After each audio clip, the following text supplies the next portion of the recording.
শবে কদর পাওয়ার সহজ উপায় কি? শবে কদরের নামাজ ও দোয়া আছে কিনা? রমজানের শেষ দশকের কোনো আমল আছে কিনা, কি কি আমল করতে পারি? শবে কদরের নামাজের নিয়ম কি, কত রাকাত পড়তে হবে একটু জানাবেন। শবে কদরের রাত যেহেতু একেবারেই চূড়ান্তভাবে ফিক্সড কোনো রাত নয়, সেজন্য শবে কদর পাওয়ার উপায় হলো রমজানের শেষ দশকের প্রত্যেকটা রাতে ইবাদত করা। প্রত্যেকটা রাতে ইবাদত করার যদি সুযোগ না হয়, তাহলে কমপক্ষে বেজোড় রাতগুলোতে ইবাদত করা। নবী সাল্লাল্লাহু আলাইহি ওয়াসাল্লাম বলেছেন, তাহাররাউ লাইলাতুল কদরি ফিল বিত্রি মিনাল আশরিল আওয়াখিরি মিন রমাদান। রমজানের শেষ দশকের বেজোড় রাতগুলোতে তোমরা কদর তালাশ করবে। তার মানে এর মধ্যে যে কোনোটা হতে পারে। আল্লাহ তাআলা বিষয়টাকে উজ্জ্বল রেখেছেন কেন? হাফেজ ইবনে হাজার আসকালানী রাহমাতুল্লাহ আলাইহি, বিশ্ববিখ্যাত হাদিস ব্যাখ্যাতা, হাদিস বেত্তা, তিনি সহিহ বুখারীর বিখ্যাত ব্যাখ্যা গ্রন্থ ফাতুল বারীতে লিখেছেন যে আল্লাহ রাব্বুল আলামিন লাইলাতুল কদর নির্দিষ্ট একটা রাতকে ফিক্সড করে না দিয়ে, এই যে শেষ দশক আবার বেজোড় রাতগুলোর মধ্যে সম্ভাবনা বেশি, এটা করেছেন যাতে করে আমরা বেশ কয়েকটা রাত ধরে ইবাদত করতে পারি। এখন মনে হতে পারে এটা তো আমাদের কষ্ট হচ্ছে, আমাদের জন্য বোঝা হলো, ফিক্সড হলো তো আমাদের জন্য সহজ হয়ে যেত। মরার পর যখন আমল নামা হাতে পাবো, তখন মনে হবে ইস, এই লাইলাতুল কদর আল্লাহ শেষ 10 রাতের মধ্যে রেখেছেন, পুরো রমজানে রাখতেন তাহলে 30 রাত ধরে ইবাদত করতে পারতাম। কারণ তখন লাভটা চোখে আসবে এবং দেখা পড়বে। তো এই জন্য লাইলাতুল কদরের জন্য শেষ রাতে বেশি বেশি ইবাদত করতে হবে। এটা হলো লাইলাতুল কদর পাওয়ার সহজ উপায়। আরেকটা সহজ উপায় আছে, সেটা হলো যে ইতিকাফ, যেটা এতক্ষণ বললাম। আপনি মসজিদে যদি ইতিকাফ করেন, তাহলে লাইলাতুল কদর পাওয়াটা এমনিতেই সহজ হয়ে যাবে। এমনকি ইতিকাফকারী ব্যক্তি, যদিও শেষ দশকে নবী সাল্লাল্লাহু আলাইহি ওয়াসাল্লাম রাত জেগে থাকতেন, যদি কোনো কারণে তিনি ঘুমিয়েছিলেন, তারপরে ইতিকাফকারী ব্যক্তি ঘুমাইলেও সেটা ইবাদতের মধ্যে। বাসার ঘুম আর মসজিদে ইতিকাফকারীর ঘুমের মধ্যে পার্থক্য আছে। মসজিদে অবস্থানটাই ইটসেলফ একটা ইবাদত। অতএব আপনি যদি চান যে আমার লাইলাতুল কদর মিস না হোক, তাহলে তার জন্য সবচেয়ে মোক্ষম সুযোগ এবং সবচেয়ে সহজ উপায় হলো ইতিকাফ করা। ইতিকাফ অত্যন্ত প্রেমময় একটি ইবাদত, যেটা খুব ভেতর থেকে ফিল করা যায়। আল্লাহর সাথে একান্তে কথা বলা যায়, অনুভব হবে যে আমি আল্লাহর ঘরে আছি, আল্লাহর ঘরে হাজির হয়ে গেছি। সবাই বের হয়ে যাচ্ছে, আমি বের হচ্ছি না, কারণ আমি আল্লাহর ঘরের বন্দী, নিজেকে বন্দী করে ফেলেছি। অন্যরকম এক ফিল আসবে ইনশাআল্লাহ বিদিনিল্লাহ। শবে কদরের নামাজ ও দোয়া আছে কিনা? শবে কদরের অন্যতম আমল হলো রাতে দাঁড়িয়ে ইবাদত করা, নামাজ পড়া।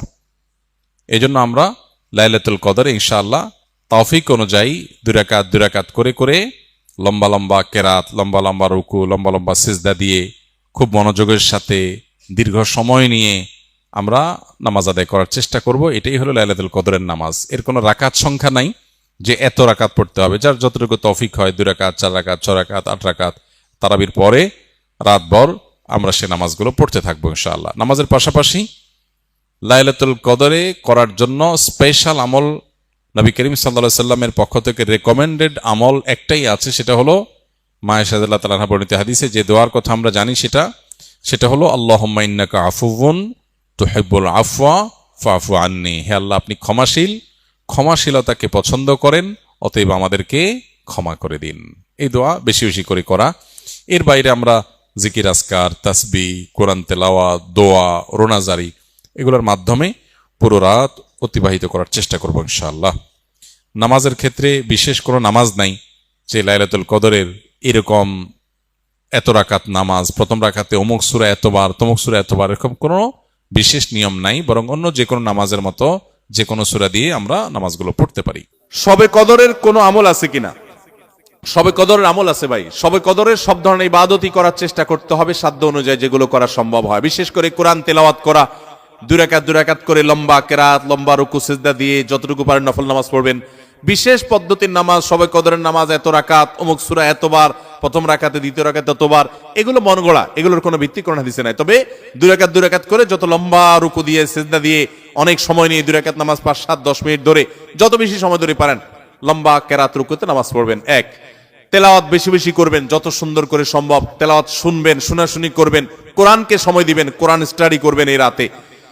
আর বিশেষ করে একটা দোয়া আম্মাদান আয়েশাকে রাদিয়াল্লাহু তাআলা আনহাকে নবী করিম সাল্লাল্লাহু আলাইহি ওয়াসাল্লাম শিক্ষা দিয়েছেন, আল্লাহুম্মা ইন্নাকা আফুউন তুহিব্বুল আফওয়া ফাফু আন্নি। আল্লাহ, আপনি ক্ষমাশীল, ক্ষমাকে ভালোবাসেন, আপনি আমাকে ক্ষমা করুন।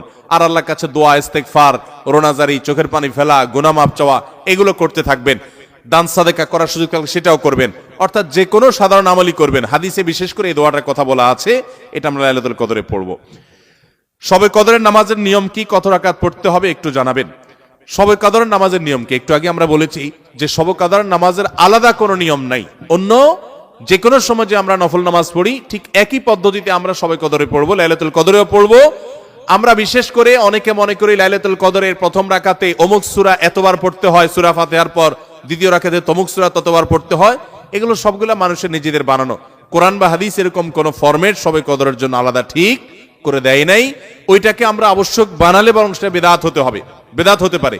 আমরা দুই রাকাত করে যত লম্বা সময় পারি, যে কোনো সূরা দিয়ে পারি, আমরা বেশি বেশি করে নামাজ পড়বো শবে কদর ইনশাআল্লাহ তাআলা। রমজানের শেষ দশকের কোনো আমল আছে কিনা, কি কি আমল করতে পারি? রমজানের শেষ দশক হলো আমলের সবচেয়ে গুরুত্বপূর্ণ দশক। ভাইরা আমার, নবী করিম সাল্লাল্লাহু আলাইহি সাল্লাম সম্পর্কে আম্মা আয়েশা বলেছেন, কানা ইয়াজিতাহিদু ফীহি মা লা ইয়াজিতাহিদু ফী গায়রি। রমজানের শেষ 10 দিনে আসলে নবী সাল্লাল্লাহু আলাইহি সাল্লাম ইবাদতের জন্য এত চেষ্টা করতেন, এত মেহনত করতেন, এত সাধনা করতেন, তার জীবনে অন্য কোন সময় ইবাদতের জন্য এত সাধনা করতেন না, শেষ 10 দিন ইবাদতের জন্য যেরকম সাধনা করতেন। এবং আম্মা আয়েশা বর্ণিত হাদিসে আরো বলেছেন তিনি, নবী করিম সাল্লাল্লাহু আলাইহি সাল্লাম কানা ইদা দাখালাল আশার, রমজানের শেষ 10 দিন যখন শুরু হতো, আহিয়া লাইলা, সারা রাত আর ঘুমাতেন না, শেষ দশক কখনো ঘুমাতেন না। ওয়া আইকাযা আহলা, পরিবারের লোকদেরকে ঘুম থেকে ডেকে তুলতেন। ওয়া সাদ্দামে ইজারা, কোমর বেঁধে নিতেন। এবং ইবাদতের জন্য সবচেয়ে বেশি মেহনত মুজাহাদা তিনি করতেন।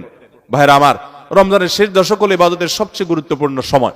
আমাদের বেশিরভাগ মানুষ ঈদের কেনাকাটায় আমরা ব্যস্ত হয়ে পড়ে, শহরের মানুষ গ্রামে যাওয়া ব্যস্ত হয়ে পড়ে, গ্রামের মানুষ শহরের মানুষকে ওয়েলকাম করার জন্য ব্যস্ত হয়ে পড়ে। আমাদের শেষ দশকের ইবাদত হয় না। শেষ দশক ইবাদত করার চেষ্টা করবো তো ইনশাআল্লাহ। শেষ দশকের প্রধান ইবাদত হলো এতেকাফ। শেষ দশকের প্রধান ইবাদত কি? এতেকাফ। এতেকাফ করার চেষ্টা করবেন। আমরা শেষের দিকে সেই এতেকাফের কথা বলি, তখন আপনারা এটার ফজিলত বুঝেন না। নবী করিম সাল্লাল্লাহু আলাইহি সাল্লাম রমজানের রোজা 3য় হিজরিতে ফরজ হয়েছে, তার ওয়াফাত পর্যন্ত কোন বছর শেষ দশকের এতেকাফ ছাড়েন নাই, মসজিদে এতেকাফ করছেন। যুবকরা এতেকাফ করবেন তো ইনশাআল্লাহ। 3টা ইবাদতের স্বাদ নগদ পাওয়া যায়, আমি কোরআন হাদিসের আলোকে আমার অভিজ্ঞতার মিশেলে আমি জানাচ্ছি। এর মধ্যে একটা হলো, লম্বা সময় নিয়ে যদি সেজদা দিতে পারেন, বিশেষ করে তাহাজ্জুদে, তো দেখবেন এটার স্বাদ আপনি অনুভব করবেন। আর দ্বিতীয়টা হলো এতেকাফ। এতেকাফ রমজানের শেষ দশক যদি মসজিদে বসে যেতে পারেন, গাঠি বুসকা নিয়ে, কিচ্ছু করতে পারেন না, শুধু বসে গেছেন মসজিদে 10টা দিন, আপনার ফিল হবে যে আপনি আল্লাহ তাআলার চৌকাঠে এসে পড়েছেন। এতেকাফের মজা যারা একবার পায়, তাদেরকে এটা থেকে দূরে সরা রাখা যায় না। আর 3 নম্বর হলো আরাফাতের ময়দানের দোয়া।